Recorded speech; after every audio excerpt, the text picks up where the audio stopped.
કેમ છો બધા? આજે આપણે શીખીશું એક્સરસાઇઝ 6 માં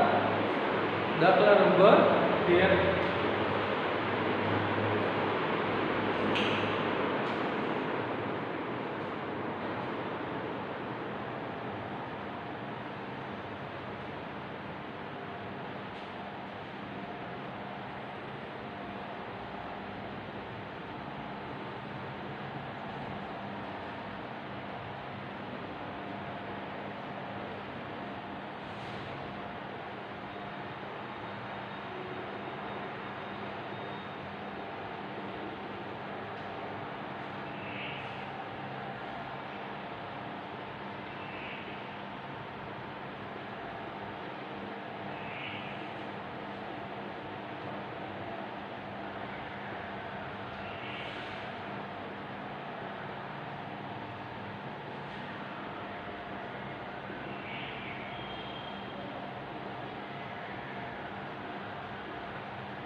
जो મિત્રો શું કીધું છે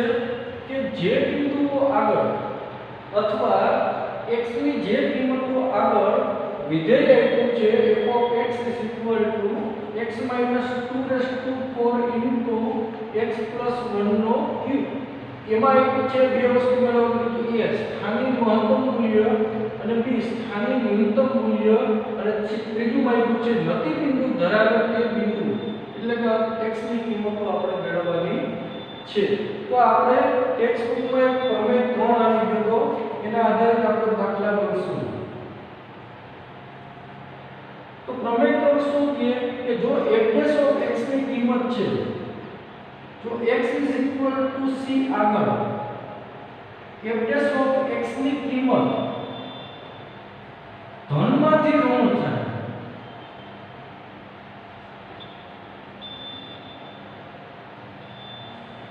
तो તે બિંદુ આગળ આપણને સ્થાનિક મહત્તમ મૂલ્ય મળતું હોય તો તે બિંદુ આગળ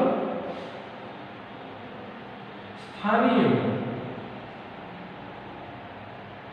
મહત્તમ મૂલ્ય મળે છે। કેવી થવી જોઈએ x = c આગળ f' ની કિંમત ધનમાંથી ઋણ બનવી જોઈએ એટલે કે x c આગળ આ રીતના આપણે અંતરાલ લેશું કે ધારો કે c ની કિંમત અહીં આવેલી છે તો x c આગળ f' કેવું થવું જોઈએ x c કેવું તો અહીંયા f' તમને કેવું મળવું જોઈએ ગ્રેટર ધેન 0 અને x ગ્રેટર ધેન c કહેવાય અહીંયા f' ની કિંમત કેવી થવી જોઈએ લેસ ધેન 0 એટલે કે જો ધનમાંથી ઋણ થાય તો આપણે કહી શકીએ કે એ કિંમત આગળ સ્થાનિક મહત્તમ મૂલ્ય પ્રાપ્ત થતું હોય અને जो x = c આગળ f' ની કિંમત છે કેવી રીતે ઋણમાંથી ધન થાય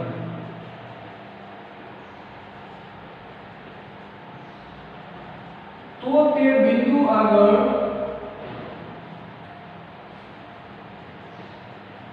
સ્થાનિક ન્યૂનતમ મૂલ્ય મળે છે।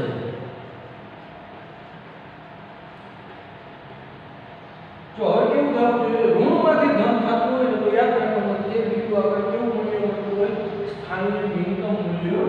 મળશે। તો અહીંયા આપણે તો ધારો કે c કિંમત આવેલી છે તો પહેલા તો x c આગળ કેવું થવું જોઈએ ઋણ થવું જોઈએ વિધેય એટલે f' કેવું મળવું જોઈએ લેસ ધેન 0 અને આ x ગ્રેટર ધેન c કહેવાય c કરતા મોટી કિંમત અહીંયા હોય બધી અહીંયા f' કેવું થવું જોઈએ ગ્રેટર ધેન 0 એટલે કે ઋણમાંથી ધન બનતું હોય c આગળ વિધેય તો આપણે કહી શકીએ કે બિંદુ આગળ સ્થાનિક કેવું મૂલ્ય મળતું હોય ન્યૂનતમ મૂલ્ય મળતું હોય અને જો ઋણમાંથી ઋણ થાય કે ધનમાંથી ધન થાય તો કહેવાય કે આ બિંદુ આગળ સ્થાનિક મહત્તમ મૂલ્ય કે ન્યૂનતમ મૂલ્ય મળશે નહીં। તો ખાસ ધ્યાન રાખવાનું કેવું થતું હોય ઋણમાંથી ઋણ અથવા તો કેવું થતું હોય ધનમાંથી ધન થતું હોય તો ત્યાં આપણને સ્થાનિક મહત્તમ કે ન્યૂનતમ મૂલ્ય મળશે નહીં. એટલે કે જો x c આવે f dash of x ની કિંમત ધનમાંથી ધન અથવા ઋણમાંથી ઋણ થાય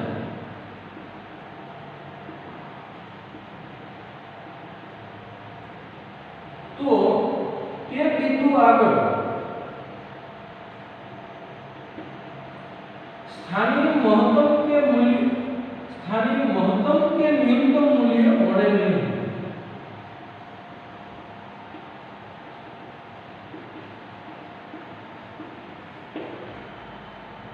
તો આ પ્રથમ વિકલિત કસોટી ઉપરથી જ આપણને સ્પષ્ટ થઈ જાય. પ્રમેય 3 એટલે શું કહેવા માંગે પ્રથમ વિકલિત કસોટી ઉપરથી સ્થાનિક મહત્તમ કે ન્યૂનતમ મૂલ્ય મળશે કે નહીં અને મળે તો કેટલું મળશે એ આપણે પ્રથમ વિકલિત કસોટી ઉપરથી નક્કી કરી શકાય. તો આ જો આ રીતના હોય કે ધારો કે c ની કિંમત અહીંયા છે, અહીંયા શું કહેવાય x less than c ને આ ભાગ શું કહેવાય x greater than c. તો જો એનું મૂલ્ય ઋણમાંથી ઋણ થાય અહીંયા less than 0 મળતું હોય અહીંયા f of x ની કિંમત કેવી થાય less than 0 એટલે કે ઋણમાંથી ઋણ થાય. તો આ બિંદુ આપણે સ્થાનિક મહત્તમ કે ન્યૂનતમ મૂલ્ય મળે નહીં. અને જો અહીંયા f of x ની કિંમત greater than 0 થાય આ બધી કિંમતો આવે અને અહીંયા કેવી થાય greater than c માં x f of x greater than 0 એટલે કે ધનમાંથી ધન મળે તોય કહી શકાય કે આ બિંદુ આપણે સ્થાનિક મહત્તમ કે ન્યૂનતમ મૂલ્ય મળે નહીં. અને તો આ જે બિંદુ હોય ને સ્થાનિક મહત્તમ કે ન્યૂનતમ મૂલ્ય મળતું ન હોય ને એ બિંદુને પોઈન્ટ ઓફ ઇન્ફ્લેક્શન કહેવાય એટલે કે નતી બિંદુ કહેશું. આને શું કહેશું? નતી બિંદુ. આમાં આપણે જો ત્રીજા વિકલ્પમાં શું મેળવવાનું કીધું નતી બિંદુ પણ મેળવવાનું કીધું કે નતી બિંદુ કયું હોય તો આને આપણે શું કહેશું પોઈન્ટ ઓફ ઇન્ફ્લેક્શન એટલે કે આને આપણે કહી શકાય નતી બિંદુ.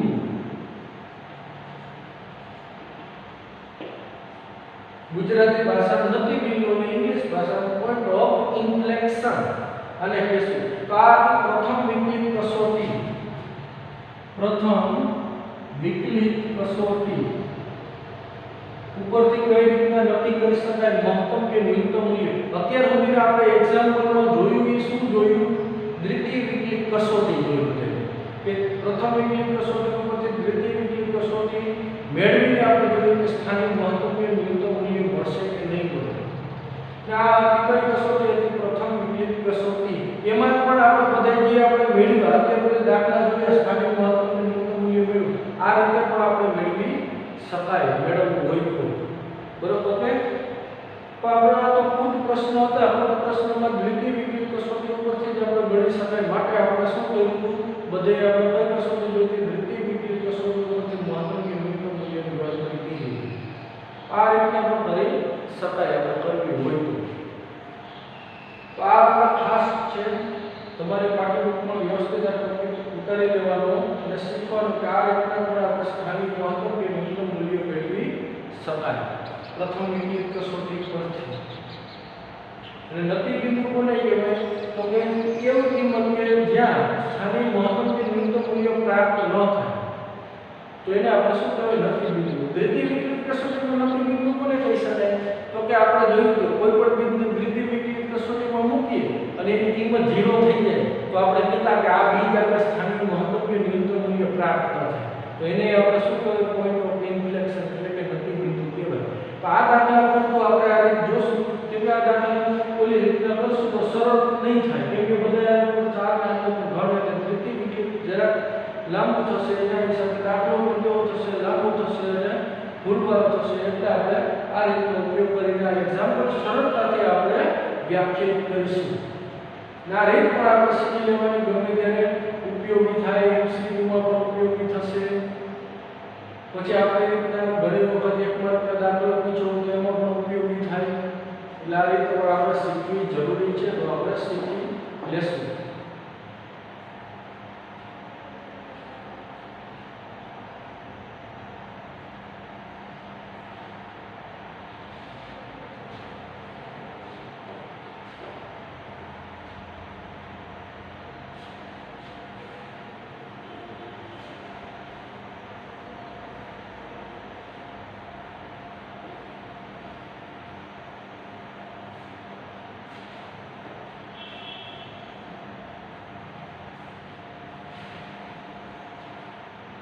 ચાલો હવે આપણે જોશું એક્ઝામ્પલ ક્લિયર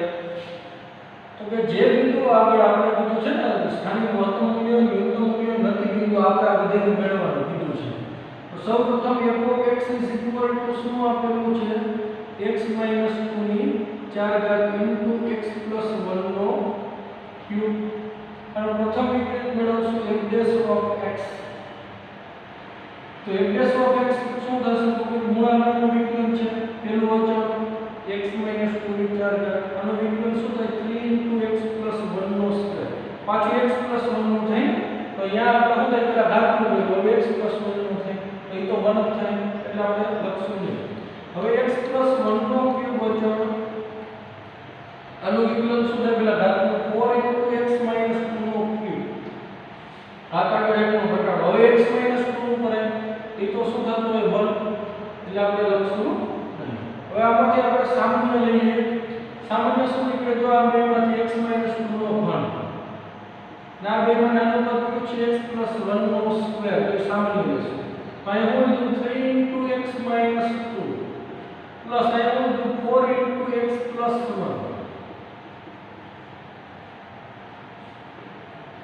1 x - 2 નો ક્યુબ x + 1 નો સ્ક્વેર અહીંયા છે 3x - 6 plus 4x plus 4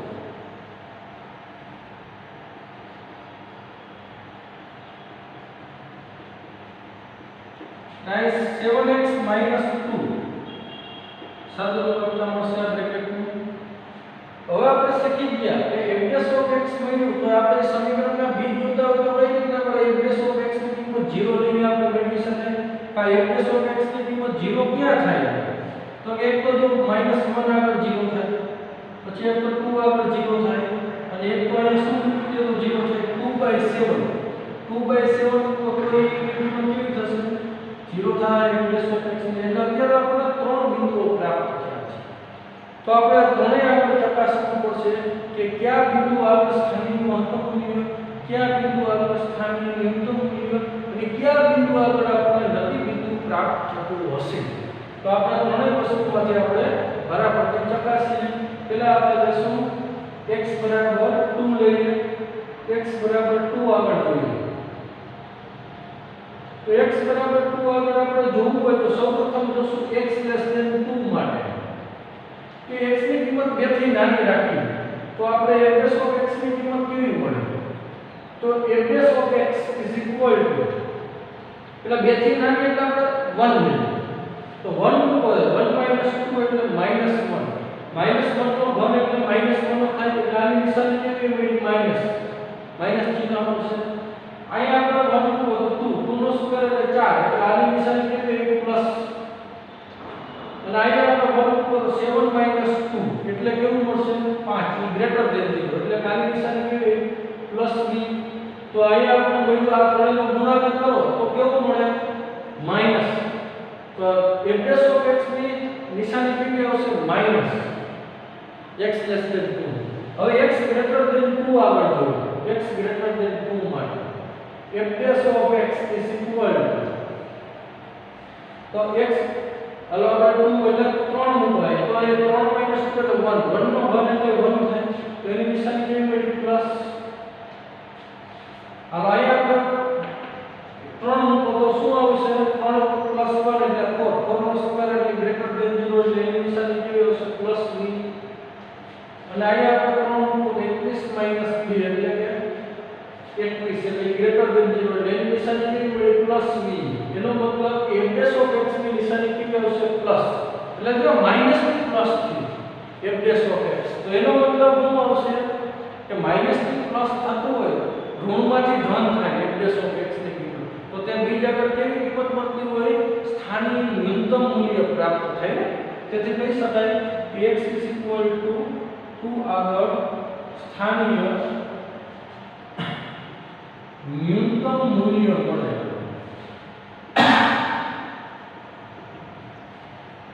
આપણે ખાલી બિંદુ મેળવવાના છે સ્થાનિક ન્યૂનતમ મૂલ્ય એ મળે સ્થાનિક ન્યૂનતમ કે મહત્તમ મૂલ્ય નથી મળ્યું જો માગ્યું હોય તો x = 2 લઈને મૂકી દે મૂળ વિધેયમાં મૂકી દે તો સ્થાનિક ન્યૂનતમ મૂલ્ય મળે તો માગ્યું છે નહીં આ એક્ઝામ્પલ હવે આપણે બીજું શું લેશો x બરાબર લેશો -1 આવી ગયું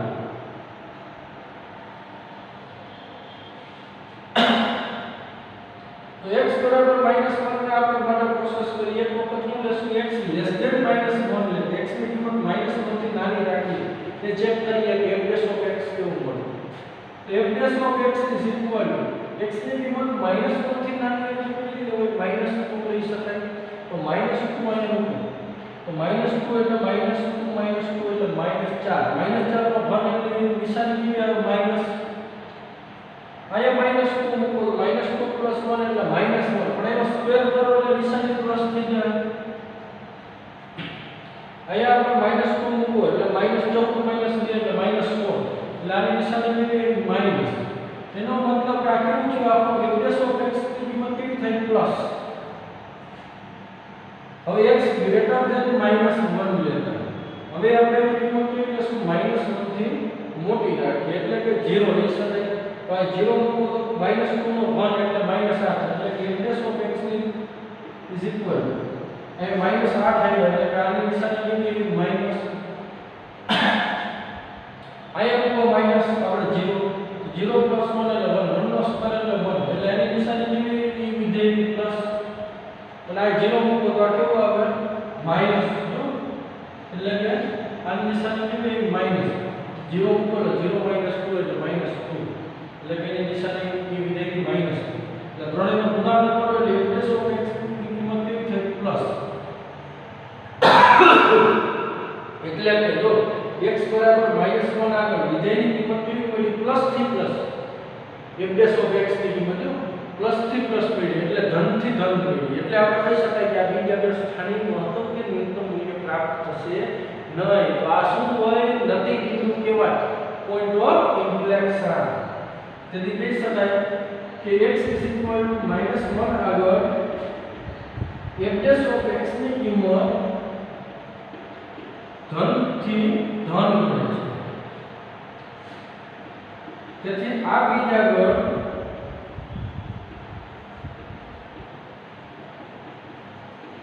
સ્થાનિક મહત્તમ કે ન્યૂનતમ મૂલ્ય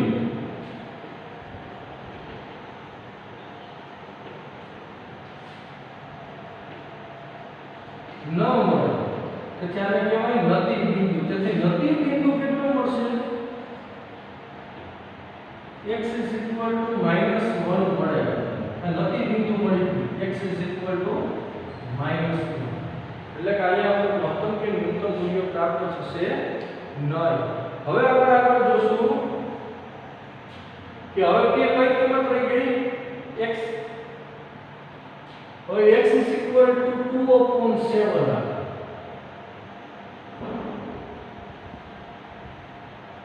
હવે આપણે એક વખત 2/7 બેને 7 વડે ભાગશો એટલે 0.28 મળતું હોય કેટલું મળશે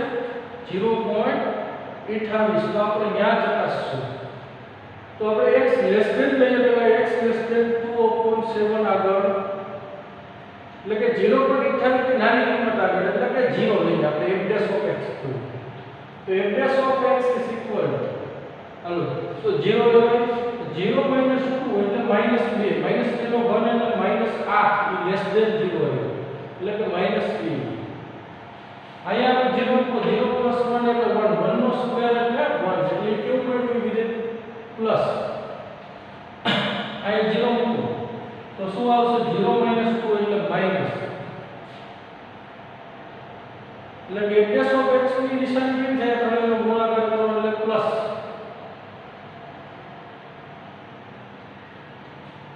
હવે આપણે શું લેશું x ગ્રેટર ધેન 2/7 માટે જોઈએ f'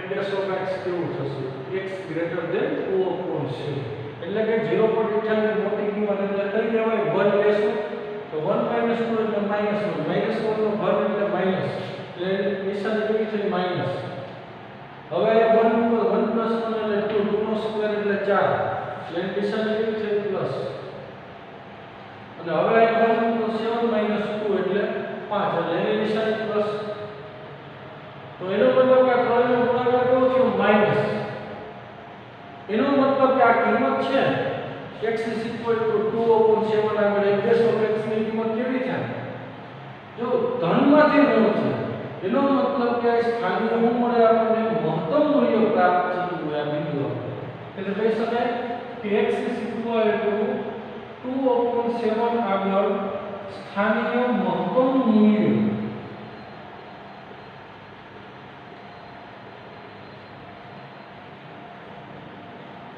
प्राप्त થાય तो आ આપણે પ્રથમ વિકલિત કસોટી ઉપરથી લખી ગયું કે સ્થાનિય મહત્તમ કે ન્યૂનતમ મૂલ્ય કઈ રીતના મળે ખ્યાલ આવી ગયો બધાને લકી બિંદુ કઈ રીતના મળે આપણે અગાઉ જે દાખલા જોયા હતા એક જ રીતે જોયા હતા દ્વિતીય વિકલિત કસોટી ઉપર આ આપણે જોયું સ્થાનિય મહત્તમ કે ન્યૂનતમ મૂલ્યની પસંદગી કઈ રીતના કરાય અને કેટલું મળતું હોય એ બધું પ્રથમ વિકલિત કસોટી ઉપરથી આ રીતના જોઈ શકાય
હવે જો શું કીધું છે વિધેય f(x)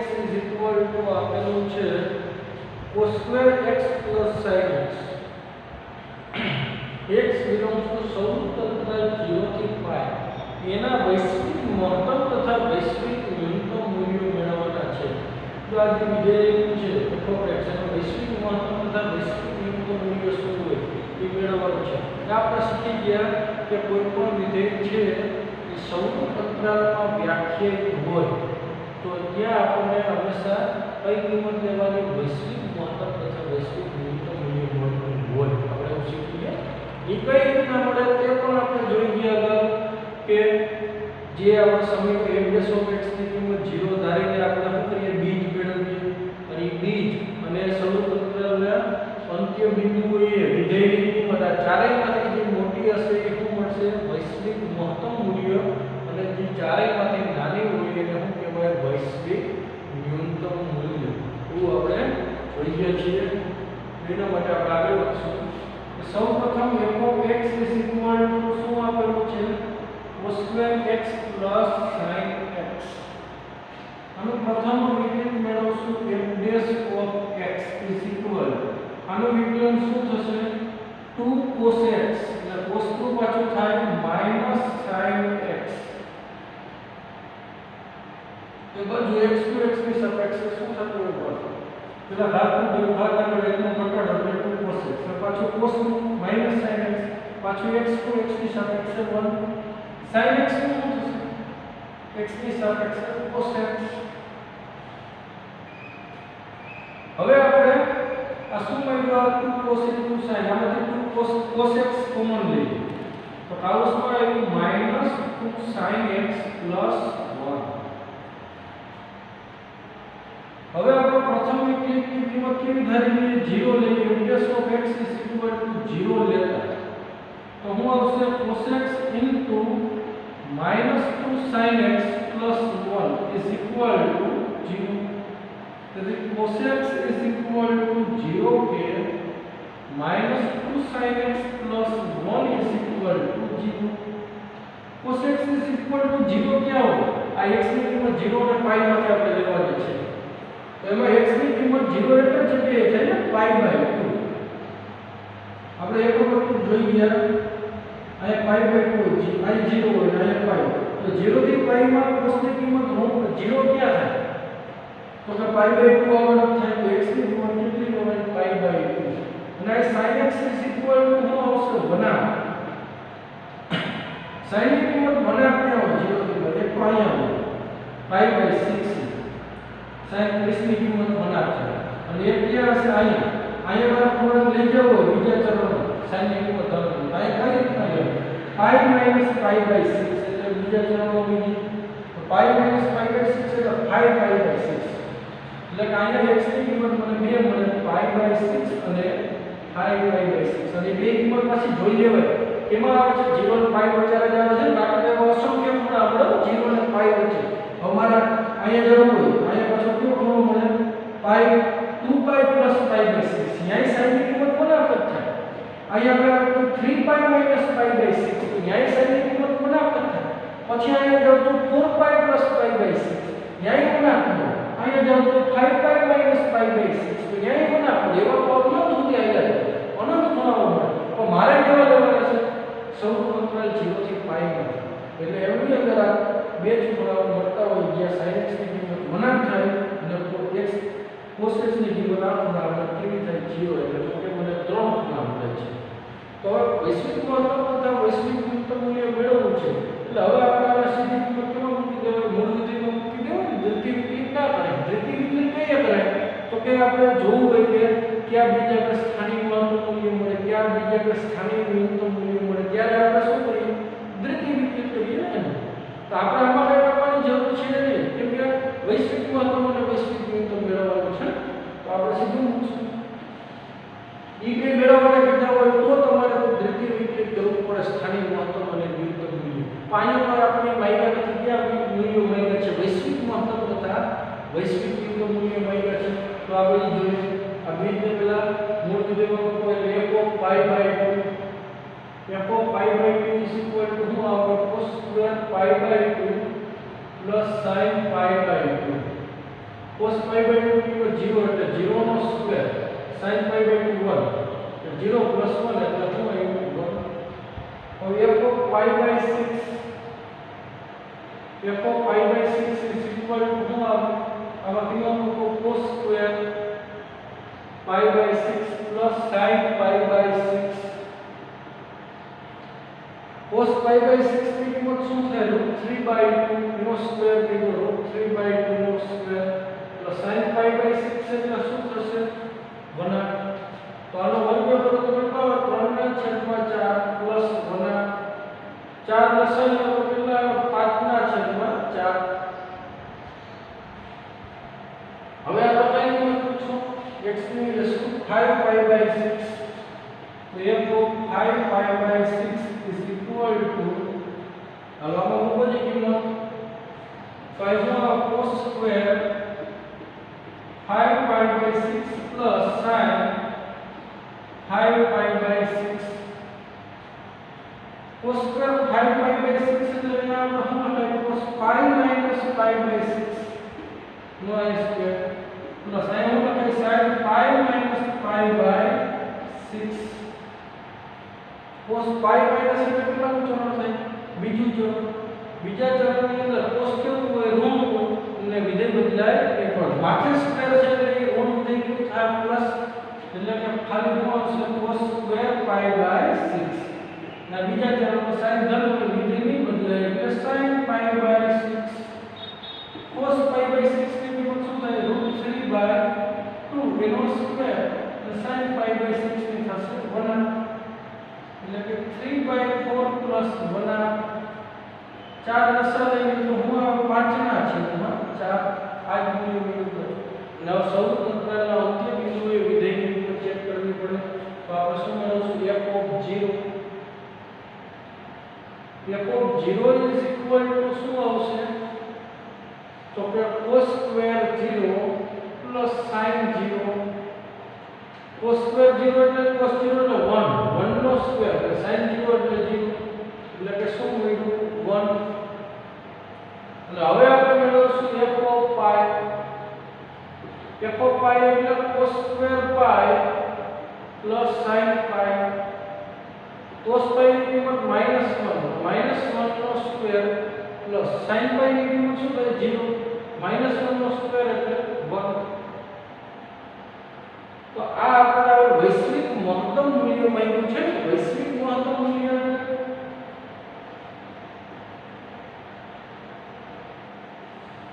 તો કે મેક્સિમમ આ બધામાંથી મેક્સિમમ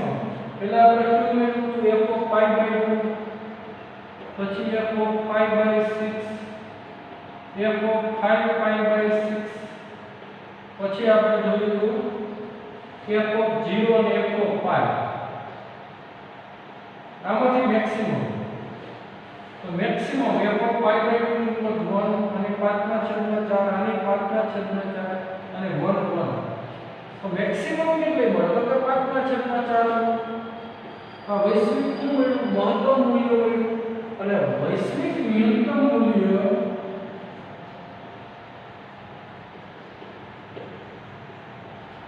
એટલે કે minimum f of pi by 2 f of pi by 6 f of 5 pi by 6 f of 0 f of pi. તો મિનિમમ અમારું કેટલું છે આ બધા કિંમત આપણે લખશું 1 5 pi by 4 5 by 4 1 ને 1. આમાંથી મિનિમમ કેટલી આવે 1. આમ વૈશ્વિક મહત્તમ મૂલ્ય આપણને 5/4 પ્રાપ્ત થશે અને વૈશ્વિક ન્યૂનતમ મૂલ્ય છે 1 પ્રાપ્ત થાય. આમ વૈશ્વિક મહત્તમ મૂલ્ય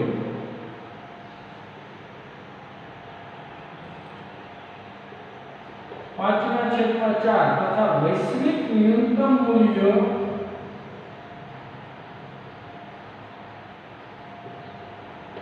1 મળે. તો આ આપણે મેળવી લીધું વૈશ્વિક મહત્તમ મૂલ્ય તથા વૈશ્વિક ન્યૂનતમ મૂલ્ય.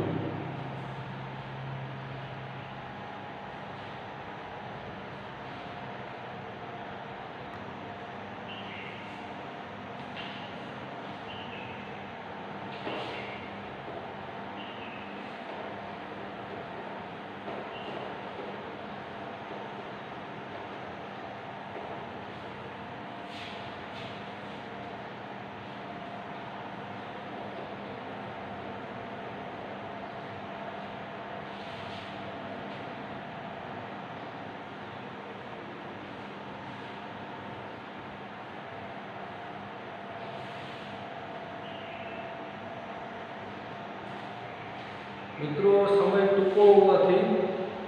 આપણે હવે એક એમસીક્યુ જોઈ લેશું કેમ કે દાખલો આપણે ખૂબ મોટો થશે જેથી સમય પણ વધારે લાગશે એટલા માટે આપણે એક એમસીક્યુ જોઈ લઈએ. એક્સરસાઇઝ 6 નો 19મો એમસીક્યુ.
જો શું કહેવા માંગે છે 10 મીટર ત્રિજ્યાવાળી એક નળાકાર ટીપ છે પાઇપ તો 314 મીટર ક્યુબ પ્રતિ કલાકના દરે આપણે ઘઉં ભરવામાં આવે છે તો ઘઉંની ઊંચાઈ છે એ વધવાનો દર કેટલો હોય 1 મીટર પ્રતિ કલાક હોય 0.1 મીટર પ્રતિ કલાક 1.1 મીટર પ્રતિ કલાક કે 0.5 મીટર પ્રતિ કલાક તો આ ચારમાંથી આપણે ઓપ્શન આવતો હશે તો જો એ 10 મીટર ત્રિજ્યા હોય અહીં આપણે ધારો કે નળાકારની ત્રિજ્યા છે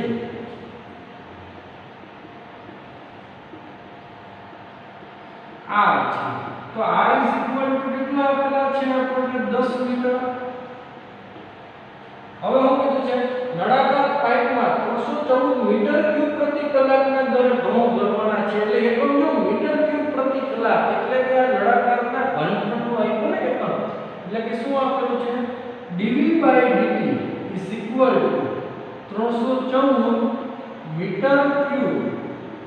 પ્રતિ કલાક dv/dt આપણે તો નળાકારનું ઘનફળ આપણે માહિતી શું છે ઘઉંની ઊંચાઈ વધવાનો દર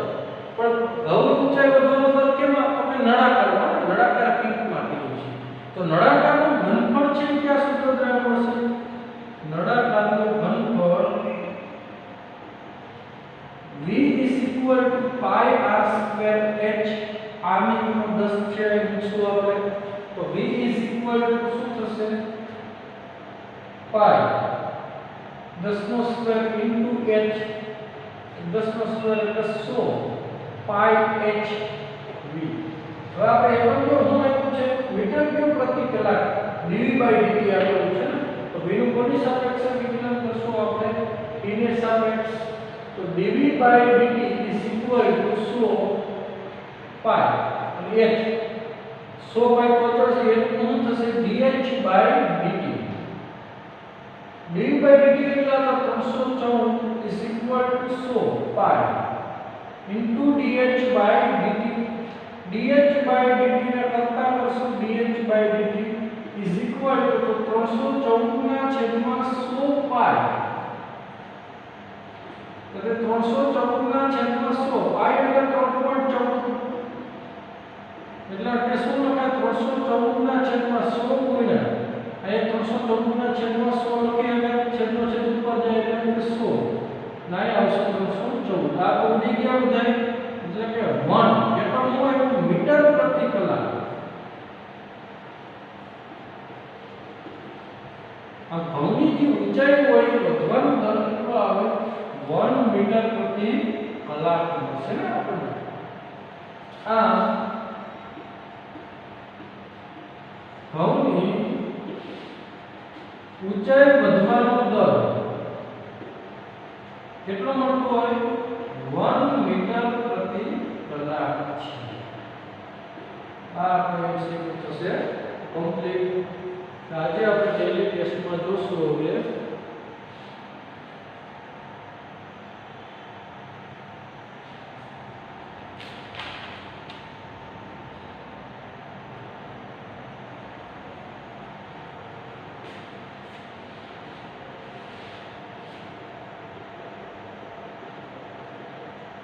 एक्सरसाइज 6 ના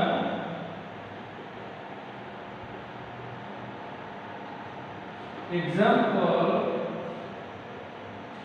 नंबर 13 तथा 14 આજની આપણે ડેલી ટેસ્ટ નું વર્ક છે